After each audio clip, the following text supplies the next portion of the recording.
Yeze kino kyaffe ekyokubiri tugenda kitandikira Canaanland olunaku olwaleero mu kusaba kwa Sunday omusumba wa House of Prayer Ministries International Aloysius Bujjingo jasinzidde n'alangira kutandika olunaku olw'enkya ery'okusiiba okw'ennaku 14 n'agenda maaso naye kokola mbega agamba si kirungi omuntu okwefuula mbega ogenda maaso ng'obega ono obega oli agamba kyetaagisa obako bonna atubaddeyo era katubikuwe nga bwe bitambudde mu kusaba kwa leero.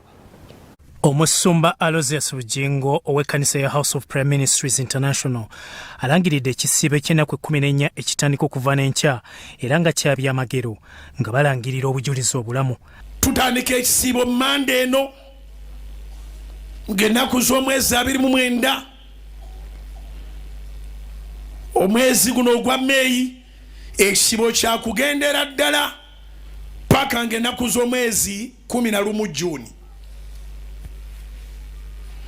Lwezijja okubanga ziweze ennaku 14.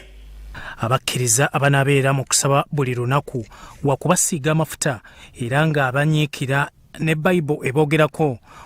Ngenda kusaaka amafuta ng'ekyo nkyogera muntu ku muntu tetulina kye tukusaba bwe tuba tukusaaka amafuta.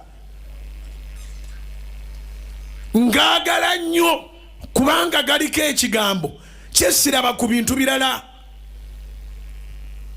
Isaya sura ya 10 olunyiriri olwa 27 Bayibuli egamba nti awo olulituuka ku lunaku luli omugugu gwe guliva ku kibegabega kyo n'ekikoligo kye kiriva ku bulago bwo n'ekikoligo kirizikirizibwa olw'okufukibwako amafuta.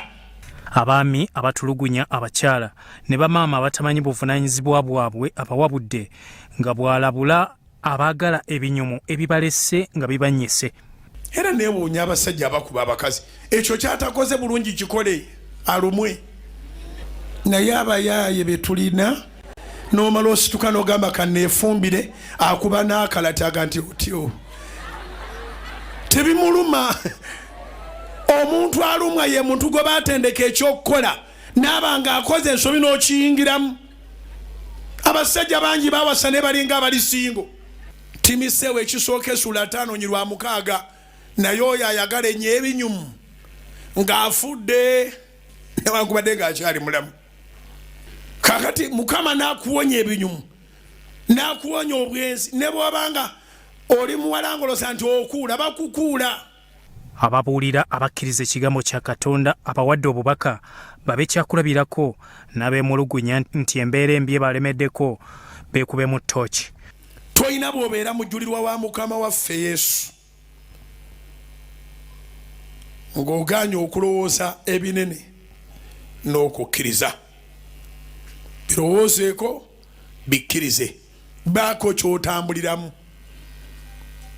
Tambula ng'olina essuubi nti anaakugattako ezeeka eriwo anaaleeta omuntu anaayogera obulamu gy'oli. Obulamu bwogera na bulamu. Metal attracts metal. Omusumba Bujjingo awabudde abeefuula ba mbega be nti ye Katonda gwe yasenga yamulwanira mu buli kimu teyeetaaga bamubegera n'asiima abaana abenyumiriza mu bazadde. Saagala mbega mulamu bange saagala mbegera mu church saagala mbegera muntu gwe nali naye saagala mbegera gwalosa nti yali mukwano gwange. Toyogera neegundi ng'oyogera nange oba mulabe wange bwe nkutegeera nkuleka bulesi naye nenkwewala bye bali kutuma okunkololeme kubinkola. Obwo obujja bwe buti obuwulira Katonda wa bujja bw'otandika okukolagana naye sitaani musalireyo ddala.